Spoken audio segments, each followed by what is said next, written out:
You're listening to the Monday Market Highlights brought to you by Milford.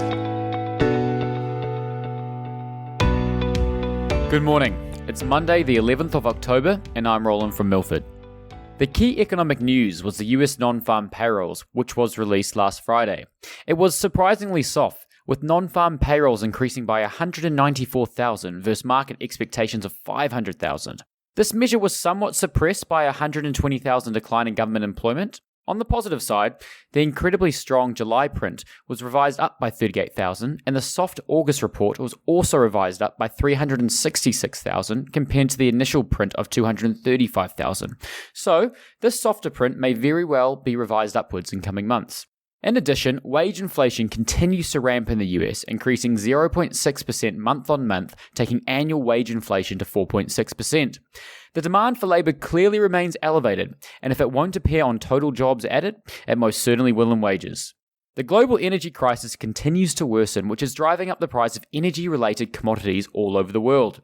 Brent oil futures, for example, increased 4% last week, breaking through $80 a barrel, the highest level since late 2018. This was also helped along by OPEC Plus choosing to stick to their current schedule of production increases rather than accelerating the recovery in production levels like some countries had hoped. This unfortunate confluence of events has seen many economies rushing to stock up on coal ahead of winter months, given inventory of other energy commodities such as natural gas remain quite low. Burning coal is of course terrible for the environment, and this event highlights some of the risk around the world's rush to green energy generation. Unsurprisingly, coal prices continue to skyrocket, increasing 192% year to date. Domestically, Dominic Perrottet was named as New South Wales' newest Premier, and in his first major move, he further relaxed New South Wales restrictions. The key changes are that residents in New South Wales can now have up to 10 people over, the 5-kilometre travel limit has been lifted, and you can now have up to 500 people for ticketed outdoor settings. Turning to equity news, certain Australian sectors are really benefiting from the global energy shortages.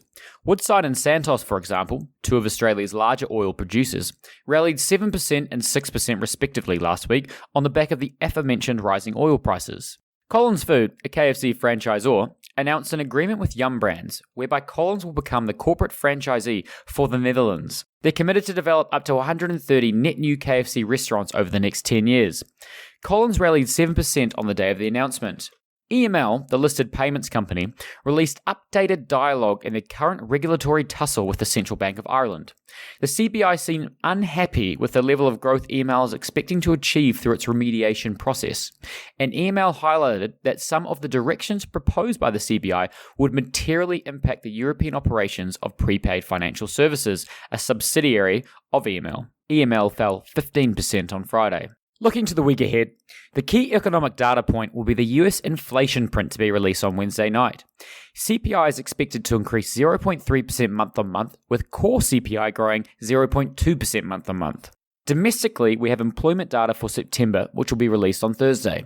The market expects total employed persons to fall by 138,000 and the unemployment rate to increase from 4.5% to 4.8%. Now, the ASX IPO pipeline is very full and also appears to be accelerating. There are a number of companies looking to list over the next month, and many of the book builds are being brought forward given the concerns around market stability.